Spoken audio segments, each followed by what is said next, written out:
नमस्कार। हर शहर की कोई ना कोई ऐसी कहानी होती है जो सिर्फ रात के सन्नाटे में ही जिंदा होती है। ऐसी कहानियाँ जिन्हें लोग भूल जाना चाहते हैं पर वो भूलते नहीं।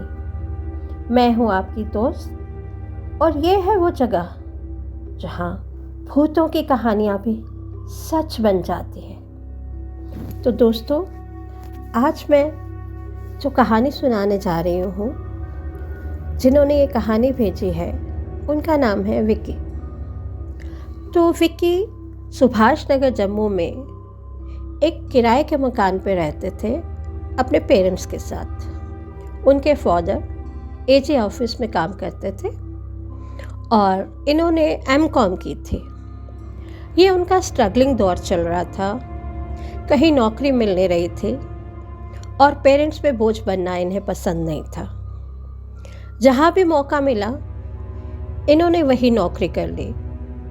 तो जम्मू में घुमट बाज़ार में किसी एक छोटे से होटल में इनको रिसेप्शनिस्ट की जॉब मिल गई।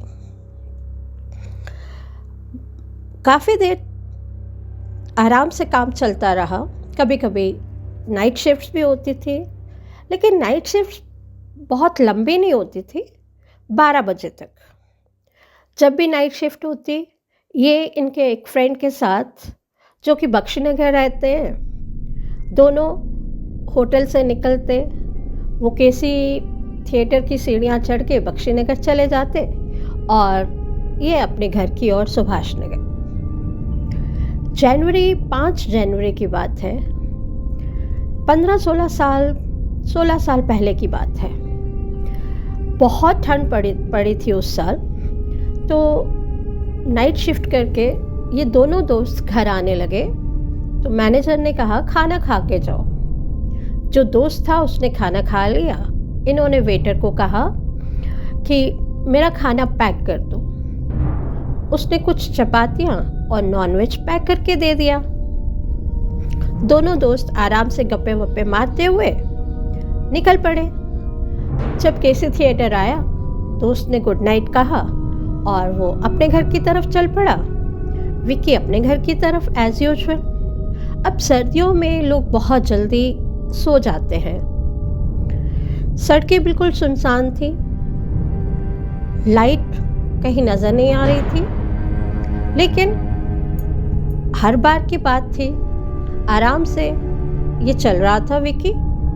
तो पीछे से 2 कुत्तों की भौंकने की आवाज़ आई, जो कि बहुत खूंखार तरीके से भौंक रहे थे। इसने मुड़ के देखा, वो कुत्तों की तरह नहीं लग रहे थे, ना वो भेड़िए की तरह लग रहे थे। कुछ बहुत अजीब से लग रहे थे और बहुत खूंखार तरीके से उनके मुंह से लार भी लटक रही थी।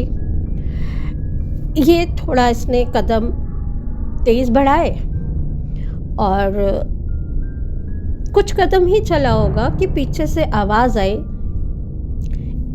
मुझे बहुत भूख लगी है। इसने चोर नजरों से पीछे मुड़ के देखा। वो दोनों कुत्ते अब बहुत लंबे आदमी बन गए हुए थे। 6-7 फीट के लंबे आदमी बन गए थे। उसने मुड़ के नहीं देखा, ऐसे चोर नजरों से पीछे देखा। एक ने कहा मुझे भूख लगी है, दूसरा कहता मैं तो बहुत दिनों से भूखा हूँ, गोश्त देख के तो मेरा मन ललचा ही रहा है। विकी ने घबरा के भागना शुरू किया और अपने मन में गायत्री मंत्र का जाप करता गया। विकी का कहना है कि मुझे कोई पता नहीं कब मेरे हाथों से वो लिफाफा छूट गया। मैं दबे पांव भागा। कुछ दूर तक आवाज आई, उसके बाद शायद मेरा लिफाफा नीचे गिर गया होगा। उसके बाद आवाज नहीं आई। मैंने रिहाड़ी चुंगी जाके सांस ली। वहां से मुझे लगा खतरा टल गया। मैं अपने घर की तरफ चल पड़ा। गुरुद्वारा, रिहाड़ी चुंगी में एक बहुत बड़ा गुरुद्वारा है। गुरुद्वारा क्रॉस करके मैं कोई 10-12 कदम ही आगे चला होगा तो पीछे से एक छोटे बच्चा क्या 7-8 साल के किसी बच्चे की आवाज़ आई, अंकल अंकल आप खाना उन्हीं को दे के आए, मेरे को भी तो भूख लगती है, मेरे को भी भूख लगी है, प्लीज़ मेरे को भी खाना दे दो ना। विकी कहता, मेरा तो सर से लेके पाँव तक रोंगटे खड़े हो गए कि अब ये क्या हो गया। आओ देखा ना ताओ। कहता, मैं वहाँ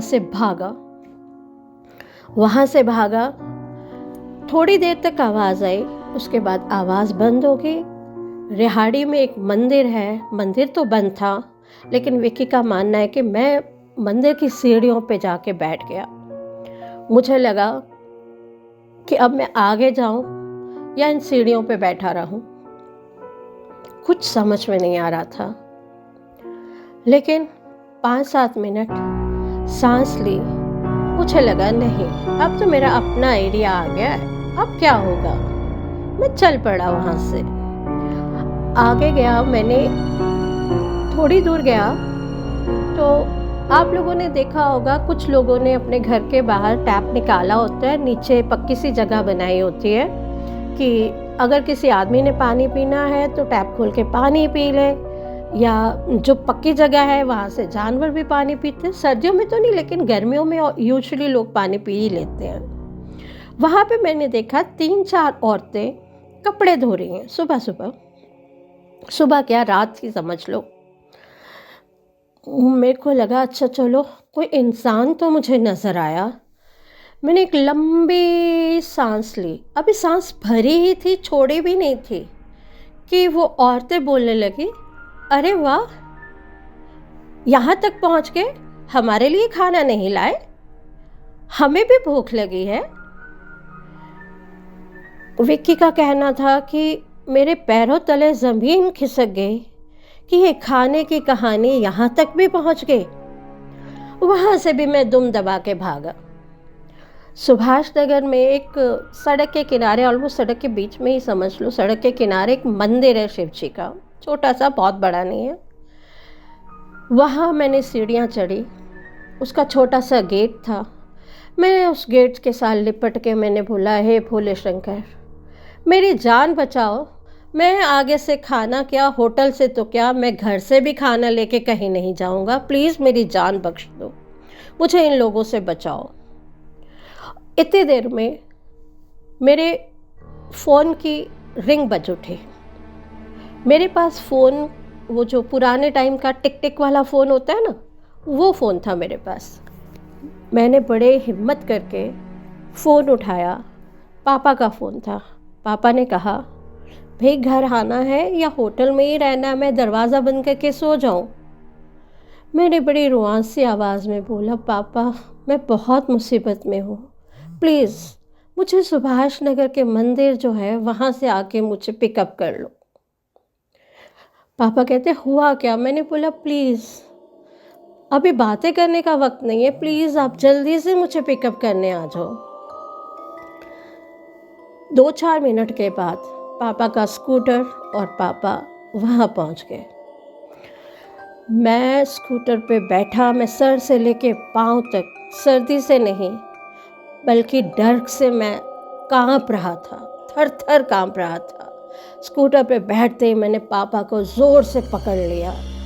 पापा ने मुझे कहा, भाई अगर तुझे इतना डर लग रहा था मुझे एक कॉल कर देता। मैंने कहा, पापा अगर मैं कॉल करता तो मेरा जो गायत्री मंत्र था वो छूट जाता और वो लोग मुझे आके पकड़ लेते। मैं गायत्री मंत्र छोड़ना नहीं चाहता था, मैं रेगुलरली गायत्री मंत्र पढ़ता ही जा रहा था, इसलिए मैंने आपको कॉल नहीं किया। और हम अपने घर पहुँचे। उस दिन मुँह हाथ धो के मैं अपने कमरे में नहीं सोया, मैं पापा के साथ ही सो गया। तो ये थी विक्की की एक खौफनाक दास्तां। उनका कहना है अब तो वो पंजाब में किसी बैंक में काम करते हैं और अपनी फैमिली के साथ बड़े आराम से रह रहे हैं। तो दोस्तों, फिर मिलेंगे किसी और अनोखी दास्तां के साथ। अगर आप भी अपनी दास्तां हमारे साथ शेयर करना चाहते हैं तो प्लीज़ मुझे बताइए, मैं आपकी दास्तां भी श्योरली शेयर करूंगी।